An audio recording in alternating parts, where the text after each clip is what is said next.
Magandang umaga, narito na ang PTV Balita ngayon. Bumagal ang bagyong Ramil habang kumikilos sa silangan ng Sorsogon. Huling namata ng bagyo sa layong 260 km silangan sa silangan ng Huban, Sorsogon. Dahil sa bagyo, nakataas na sa Tropical Cyclone Wind Signal number 2 ang Camarines Norte, Catanduanes, Northern Camarines Sur at Polillo Islands. Habang Tropical Cyclone Wind Signal number 1 naman sa iba pang 20 lugar na sa bansa. Base sa forecast ng Pag-asa, inaasahan na kikilos ang bagyo sa direksyong Kanluran, Hilagang Kanluran, patungo sa Central at Southern Luzon area. Maaring maglandfall ang bagyo o dumaan malapit sa Catanduanes ngayong hapon o gabi.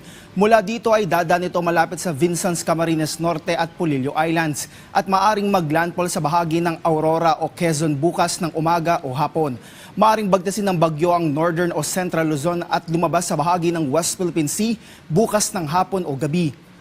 Inaasahan naman na lalabas ito sa Philippine Area of Responsibility sa Lunes.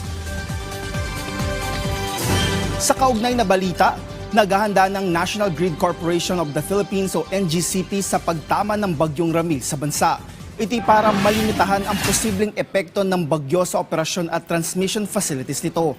Kabilang sa paghahanda ay ang pagsiguro na okay ang communication equipment at ang availability ng mga kinakailangang material para sa posibleng pagsasaayos ng mga mapipinsalang pasilidad.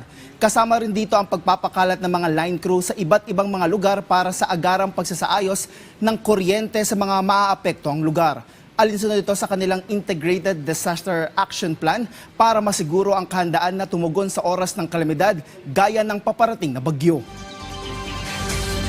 At yan ang mga balita sa oras na ito. Para sa iba pang updates, i-follow at i-like kami sa aming Facebook at X at PTVPH. Ako si Rod Lagusad para sa Pambansang TV sa Bagong Pilipinas.